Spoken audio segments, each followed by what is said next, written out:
Hello दोस्तों, welcome to my educational YouTube video channel. दोस्तों, आज मैं एक ऐसे टॉपिक पर डिस्कस करना चाहता हूं जो कि हमारे पर्यावरण के लिए, हमारी हेल्थ के लिए एक बहुत बड़ा खतरा बन चुका है। दोस्तों, इसका नाम है माइक्रोप्लास्टिक्स। ये माइक्रोप्लास्टिक प्लास्टिक के स्मॉल पार्टिकल्स होते हैं और ये हर जगह आज मौजूद है। ये नदियों में, समुद्रों में, फूड प्रोडक्ट्स में, एयर्स में, ये हर जगह पाए जाते हैं। तो दोस्तों, स्टार्ट करते हैं इस टॉपिक को और ये देखते हैं कि इन माइक्रोप्लास्टिक का हमारे हेल्थ पर और पर्यावरण पर, नेचर पर कैसे इम्पैक्ट होता है। सबसे पहली स्लाइड पे दोस्तों मैं डिस्कस करना चाहूँगा दो न्यूज़ का। सबसे पहली न्यूज़ जो अगस्त में आई है और इसमें ये सामने आया है, और ये जो न्यूज़ है बिजनेस स्टैंडर्ड में पब्लिश हुई है। इस न्यूज़ में कहा गया है कि इंडिया के जितने भी सॉल्ट और शुगर के ब्रांड है, यानी जो नमक और चीनी के जितने भी ब्रांड है, सबके अंदर माइक्रोप्लास्टिक पाया गया है। और इसमें एक और ज़्यादा इम्पोर्टेंट पॉइंट सामने आया है कि जो आयोडाइड जो साल्ट होता है, यानी जब हम कहते हैं कि आयोडीन युक्त नमक है, उसके अंदर ज़्यादा क्वांटिटी में माइक्रोप्लास्टिक पाए गए हैं। हाँ, जो ऑर्गेनिक शुगर है और ऑर्गेनिक सॉल्ट है, उनके अंदर जो है माइक्रोप्लास्टिक की जो क्वांटिटी है वो कम पाई गई है। दूसरी रिपोर्ट में कहना चाहूँगा कि food safety standard authority of India ने एक प्रोजेक्ट को लॉन्च किया मार्च के अंदर, और ये पता करने की कोशिश की है कि जितने भी फूड प्रोडक्ट्स हैं उसके कंटामिनेशन को डिटेक्ट किया जाए, उसका एनालिसिस किया जाए कि कितना इसमें माइक्रोप्लास्टिक है, इन मेथड्स का पता लगाया जाए। तो इसके लिए FSSAI ने जो है एक अभियान इसमें लॉन्च किया है। नेक्स्ट स्लाइड पे डिस्कस करते हैं। नेक्स्ट स्लाइड है कि माइक्रोप्लास्टिक क्या होते हैं और ये कितने टाइप्स के होते हैं। दोस्तों, माइक्रोप्लास्टिक जो होते हैं ये प्लास्टिक के स्मॉल फ्रेगमेंट्स होते हैं, स्मॉल पार्टिकल्स होते हैं, और इनकी जो साइज होती है वो 5 मिलीमीटर या उससे कम होती है। और अगर हम नैनो प्लास्टिक और माइक्रोप्लास्टिक में डिफरेंस अगर देखना चाहते हैं तो नैनो प्लास्टिक जो होते हैं वो 100 नैनोमीटर या उससे कम साइज के जो प्लास्टिक के जो पार्टिकल्स होते हैं उसको नैनो प्लास्टिक के नाम से जाना जाता है। दोस्तों, ये जो माइक्रोप्लास्टिक होते हैं ये दो तरीके के होते हैं, प्राइमरी माइक्रोप्लास्टिक और सेकेंडरी माइक्रोप्लास्टिक।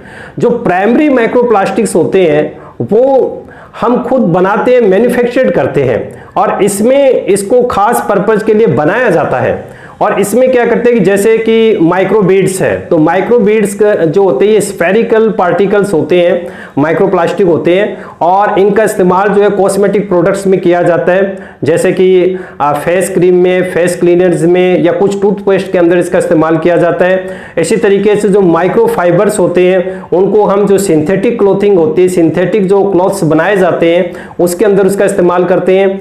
दूसरा जो टाइप्स होता है वो होता है सेकेंडरी माइक्रोप्लास्टिक। तो सेकेंडरी जो माइक्रोप्लास्टिक्स है ये, इसमें क्या होता है कि इसको बनाया नहीं जाता है। नेचुरली क्या होता है कि जो लार्जर प्लास्टिक्स होते हैं और वो यूवी रेडिएशन से, सनलाइट से, या जो ओशियन की जो वेव मोशन होती है, या माइक्रो ऑर्गेनिज्म से, ये जो लार्जर प्लास्टिक के जो आइटम्स होते हैं उसके जो पार्टिकल्स होते हैं वो छोटे पार्टिकल्स के अंदर ब्रेक डाउन हो जाते हैं, तो ये सेकेंडरी माइक्रोप्लास्टिक कहलाते हैं। तो डिस्कस करेंगे कि ये माइक्रोप्लास्टिक का साइकिल क्या है, किस तरीके से माइक्रोप्लास्टिक जो है ये फूड चेन में एक लेवल से दूसरे लेवल में जाते हैं। तो इसको मैं थोड़ा सा इसको इंट्रोडक्शन देना चाहूँगा। तो सबसे पहले क्या है कि जो प्लास्टिक आइटम्स होते हैं जो रिवर में, ओशियंस में, ये बिल्कुल वेस्ट फॉर्म के अंदर जो जमा है, तो वहाँ पर क्या होता है कि सनलाइट से, या जो ओशियन समुद्र के अंदर जो उनके जो वेव मोशन होता है, वेव की जो एनर्जी होती है, या माइक्रोबियल जो माइक्रोब्स होते हैं, ये इन प्लास्टिक आइटम्स को धीरे धीरे जो है छोटे छोटे पार्टिकल्स के अंदर कन्वर्ट कर देते हैं। यानी बड़े पार्टिकल जो प्लास्टिक आइटम्स के होते हैं वो धीरे धीरे छोटे पार्टिकल्स में कन्वर्ट होते हैं और ये माइक्रोप्लास्टिक कहलाते हैं। अब क्या होता है कि माइक्रोप्लास्टिक जो होते हैं इनको मछलियां जो होती है वो इंजेस्ट कर लेती है, और क्योंकि माइक्रोप्लास्टिक जो होते हैं इनका जो सरफेस एरिया होता है, सरफेस एरिया वॉल्यूम के कंपैरिजन में इनका सरफेस एरिया बहुत ज़्यादा होता है, तो आसानी से ये कंटामिनेंट्स को, केमिकल्स को, हैवी मेटल्स को ये एब्जॉर्ब कर लेते हैं। तो ऐसे में जो मछलियाँ होती है वो इनको इंजेस्ट कर लेती है। अब क्या होती है, जो मछलियाँ होती है या जो दूसरे जो एनिमल्स होते हैं, सी एनिमल्स होते हैं या जो सी बर्ड्स होते हैं, ये इन मछलियों को जो है वो जब खाते हैं तो ये माइक्रोप्लास्टिक जो है एक्वेटिक के दूसरे जो एनिमल्स होते हैं या जो सी बर्ड्स होते हैं उनके अंदर ये चले जाते हैं। अब हम बात करते हैं कि इन फिशेज को या सी एनिमल्स को जब ह्यूमन बींग्स इंजेस्ट करता है तो ह्यूमन बींग्स के अंदर ये माइक्रोप्लास्टिक जो है ये ट्रांसफर हो जाते हैं।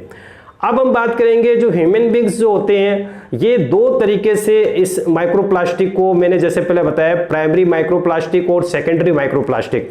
तो इंडस्ट्रियल प्रोसेस में जो ह्यूमन बींग्स है वो प्राइमरी माइक्रोप्लास्टिक को यूज करता है, जैसे कि माइक्रो बीड्स को हम अपनी मैन्युफैक्चरिंग प्रोसेस में यूज करते हैं, या जो माइक्रो फाइबर्स होती है इनको हम सिंथेटिक जो कपड़े बनाते हैं उसमें इस्तेमाल करते हैं।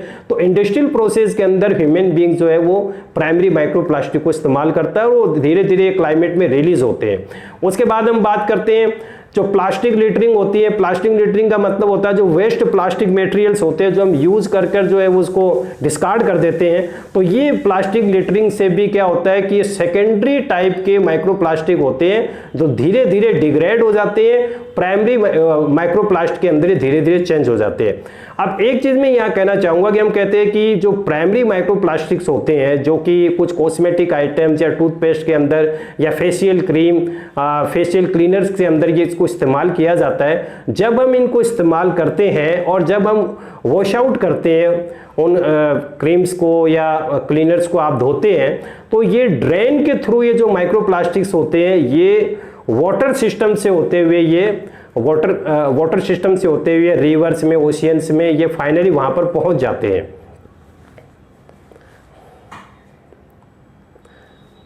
अब हम नेक्स्ट स्लाइड में बात करेंगे कि ये माइक्रोप्लास्टिक जो है ये ह्यूमन बॉडी में कैसे आते हैं, ह्यूमन बॉडी में कैसे इनका एक्सपोजर होता है। दोस्तों ये तीन तरीके से ह्यूमन बॉडी के अंदर इनका एक्सपोजर होता है। सबसे पहले ओरल इंटेक, हम सब आज के टाइम में जानते हैं, मैंने अभी न्यूज़ का भी जिक्र किया कि जितने भी सॉल्ट है या जितने भी जो शुगर है के ब्रांड है सबके अंदर माइक्रोप्लास्टिक मौजूद है, माइक्रोप्लास्टिक प्रेजेंट है।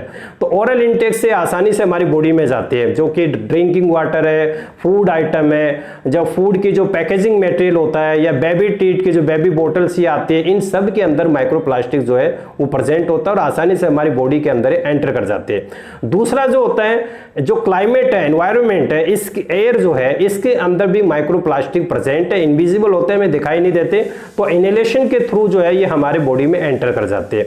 तीसरा इंपॉर्टेंट पॉइंट स्किन कांटेक्ट है। तो जो पर्सनल केयर प्रोडक्ट है या जो मोबाइल की जो कवरिंग होती है फोन केस प्रोटेक्ट के लिए हम लगाते हैं, तो पर्सनल केयर प्रोडक्ट में जैसे कि जो फेशियल क्रीम होती है, जो फेशियल क्लीनर्स का मैं एग्जांपल देना चाहूंगा।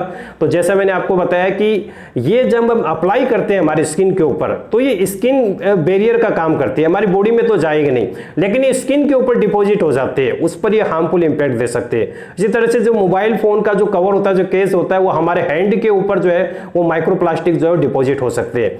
दोस्तों ज्यादातर जो कॉमर्शियल प्लास्टिक्स होते हैं, मेजर जो कॉमर्शियल जो प्लास्टिक्स है ये पॉलीमर्स होते हैं। तो किस टाइप के पॉलीमर्स होते हैं? ये propylene, polyethylene PE, polyethylene terephthalate, polystyrene and polyvinyl chloride, ये इंपॉर्टेंट टाइप है जो कॉमर्शियल प्लास्टिक जो है मार्केट के अंदर अभी चल रहे हैं। नेक्स्ट स्लाइड में हम डिस्कस करेंगे एक मैं सर्वे दिखाना चाहूंगा कि एक international union for conservation of nature IUCN की स्टडी में ये दिखाया गया है कि जो प्राइमरी माइक्रोप्लास्टिक समुद्र के अंदर जमा है तो ये कहां से इनका सोर्स, कितने परसेंटेज, कहां से समुद्र के अंदर ये प्राइमरी माइक्रोप्लास्टिक जो आ जाते हैं। तो मैं सोर्स के बारे में परसेंटेज बताना चाहूंगा। सबसे ज्यादा जो परसेंटेज आती है वो सिंथेटिक टेक्सटाइल की वजह से आती है। यानी जो सिंथेटिक जो पॉलीस्टाइरीन ये जो कपड़े बनाए जाते हैं, क्लॉथ्स बनाए जाते हैं, तो ये इसमें इस्तेमाल होता है माइक्रोफाइबर्स। और ये माइक्रोफाइबर दोस्तों जब हम वॉशिंग करते हैं, उन कपड़ों को धोते हैं, तो ये माइक्रोफाइबर जो है ये वाटर के अंदर रिलीज हो जाते हैं और धीरे धीरे ये आखिरकार एंड प्रोडक्ट, इनका जो एंड जो प्लेस होता है ओशियन में पहुंच जाते हैं। तो 35% सिंथेटिक टेक्सटाइल से माइक्रोप्लास्टिक जो है वो ओशियन के अंदर जाता है। सेकंड पोजीशन पर आता है 28% टायर्स, यानी जो गाड़ियां चलती है सड़कों पर, जो कार्स चलती है, टायर्स होते हैं, तो उनके फ्रिक्शन से भी जो है वो माइक्रोप्लास्टिक रिलीज होते हैं। तो ये भी एक बहुत बड़ा सोर्स है ओशन में जाने का। 24% जो सिटी है और उन सिटी में जो डस्ट होती है, डस्ट पार्टिकल, उनकी वजह से ये माइक्रोप्लास्टिक वहां जाते हैं। 7% इसमें रोड मार्किंग का आता है। 4% इसमें मैरीन कोटिंग, प्रोटेक्टिव जो मैरीन कोटिंग होती है उसका पार्ट इसमें जाता है। 2% जो पर्सनल केयर प्रोडक्ट जैसे कॉस्मेटिक आइटम्स है, जैसे मैंने आपको बताया फेस क्रीम, या इनके अंदर जो माइक्रो बीड्स का इस्तेमाल किया जाता है और फिर हम जब वॉश करते हैं तो ये भी जो है वो ओशन में पहुंच जाते हैं। और 0.3% इसमें प्लास्टिक पैलेट्स होती है, ये भी वहां पर ओशन के अंदर जो है धीरे धीरे इसका डिग्रेडेशन होता है और ये माइक्रो प्लास्टिक वहां पर एंटर कर जाते हैं। नेक्स्ट स्लाइड में अब हम डिस्कस करेंगे हमारा सबसे इंपॉर्टेंट पार्ट, क्या हमारी हेल्थ पर माइक्रोप्लास्टिक का इम्पैक्ट होता है। तो दोस्तों इसमें हम अलग अलग मैंने पार्ट बनाए, जैसे सबसे पहला तो है जीआईटी, गैस्ट्रो इंटेस्टाइनल सिस्टम पर क्या इम्पैक्ट करते हैं। तो देखिए ये जो माइक्रोप्लास्टिक्स है they are very dangerous for our health.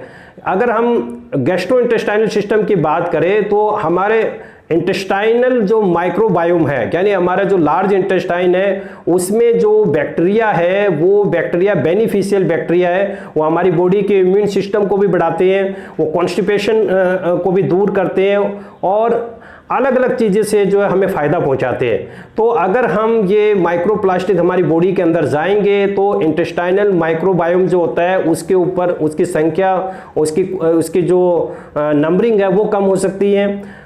Abdominal pain, पेट में दर्द हो सकता है, पेट में गैस स्टोरेज हो सकती है जिसको हम ब्लॉटिंग बोलते हैं, और बाउल हैबिट्स यानी कॉन्स्टिपेशन की प्रॉब्लम्स आ सकती है। बाउल की जो मूवमेंट है, इंटेस्टाइनल की जो कॉन्ट्रैक्शन है, पेरिस्टाल्सिस मूवमेंट है, उसमें बदलाव आ सकते हैं। दूसरा क्या है कि इसमें नोजिया हो सकता है, घबराहट हो सकती है, वॉमिटिंग हो सकती है, पेट में दर्द हो सकता है। अब हम बात करते हैं रेस्पिरेटरी सिस्टम पर इन माइक्रोप्लास्टिक का क्या इम्पैक्ट आ सकता है। तो रेस्पिरेटरी सिस्टम में कफिंग, खांसी हो सकती है, स्नीजिंग, छींक आ सकती है, हमारी जो सांस की जो ब्रीथ रेट होती है, रेस्पिरेटरी रेट होती है वो कम हो सकती है, जो रेस्पिरेटरी ट्रैक्ट है उसमें इन्फ्लेमेशन आ सकता है। इसके अलावा इसमें डिजीनेस हो सकता है और लो ब्लड ऑक्सीजन कॉन्सेंट्रेशन, यानी ब्लड के अंदर ऑक्सीजन की कॉन्सेंट्रेशन कम हो सकती है। और अगर इनका इम्पैक्ट बहुत ज़्यादा लंबे टाइम तक हो तो ऑब्स्ट्रक्टिव पल्मोनरी डिजीज भी हो सकती है, यानी रेस्पिरेटरी डिजीज भी हो सकती है।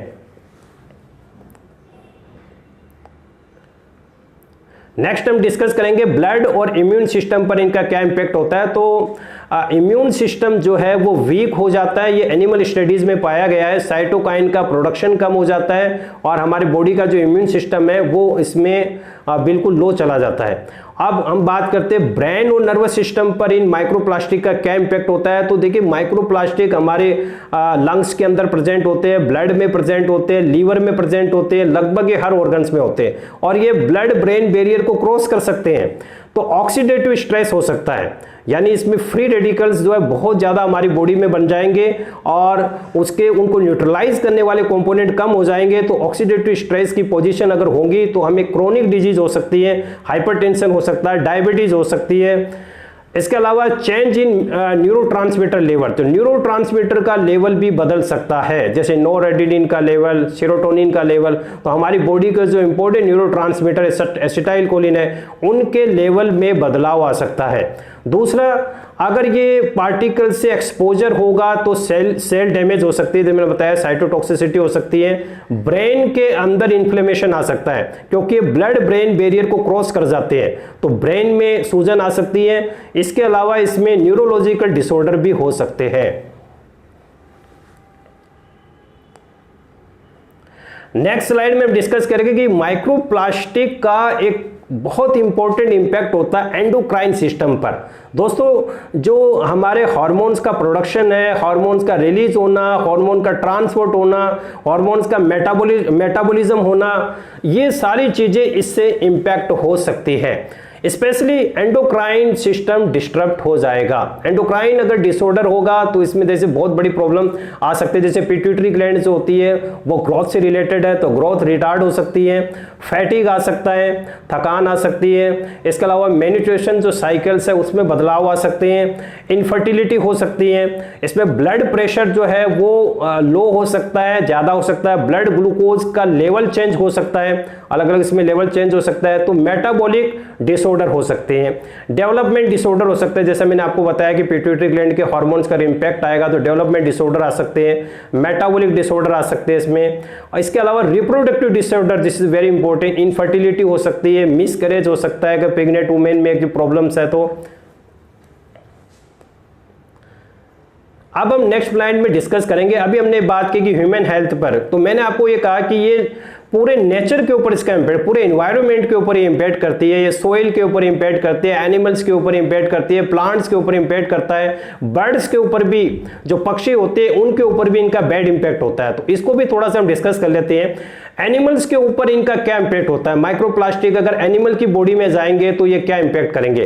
देखिए माइक्रोप्लास्टिक अगर एनिमल्स की बॉडी में जाएंगे तो एंडोक्राइन सिस्टम पर बैड इंपैक्ट आएगा, एंडोक्राइन सिस्टम डिस्टर्ब हो जाएगा, रिप्रोडक्टिव सिस्टम डिस्टर्ब हो जाएगा, रिप्रोडक्शन जो है बहुत स्लो हो जाएगा, इम्यून सिस्टम, उनकी इम्यूनिटी डाउन हो जाएंगे एनिमल्स की, तो इन्फेक्शन के चांसेस उनमें ज्यादा हो जाएंगे।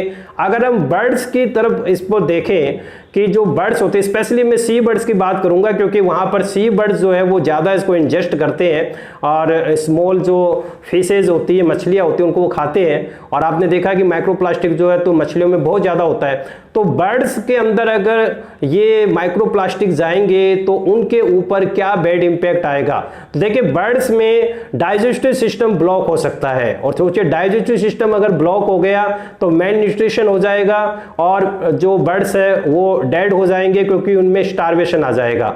दूसरा, ये जो माइक्रोप्लास्टिक्स होते हैं अलग अलग शेप और साइज के होते हैं, इनके कई बार कॉर्नर जो होते हैं बहुत शार्प होते हैं, तो ये बर्ड्स के अंदर के जो ऑर्गन्स है, लीवर है, किडनी है, उनको डैमेज कर सकते हैं। इसके अलावा जो हार्मोनल सिस्टम है उसके साथ में इंटरफेयर करते हैं। मैंने आपको पहले डिस्कस कर दिया कि हार्मोनल सिस्टम अगर चेंज होगा तो कितना बैड इंपैक्ट आएगा, ग्रोथ रुक जाएंगी उसकी।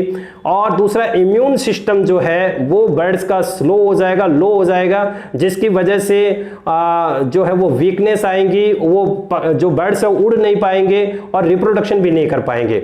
तीसरा इंपॉर्टेंट पॉइंट इसमें आता है प्लांट्स के ऊपर क्या इंपैक्ट करेंगे माइक्रोप्लास्टिक। देखिए प्लांट्स के ऊपर आपने देखा कि सोइल के अंदर भी माइक्रोप्लास्टिक बहुत ज्यादा होते हैं। तो अगर सोइल से ये माइक्रोप्लास्टिक रूट के थ्रू एब्जॉर्ब हो जाए, स्टेम में चले जाए, लीव्स में चले जाए, तो सोचिए सबसे बड़ा इंपैक्ट आएगा फूड पोल्यूशन। यानी प्लांट से जो हमें फूड मिल रहा है, जो फ्रूट्स मिलेंगे, उन सब के अंदर माइक्रोप्लास्टिक जो है एंटर कर जाएंगे। तो सबसे पहले तो क्योंकि जो माइक्रोप्लास्टिक का जो एब्जॉर्प्शन होता है रूट से होता है, तो ये रूट की ग्रोथ को जो है वो रिटार्ड कर देंगे, स्लो कर देंगे, रूट की ग्रोथ पर बैड इंपैक्ट आएगा। प्लांट्स के अंदर ऑक्सीडेटिव स्ट्रेस हो जाएगा, उसका जो ग्रोथ है वो रुक जाएगा ऑक्सीडेटिव स्ट्रेस की वजह से।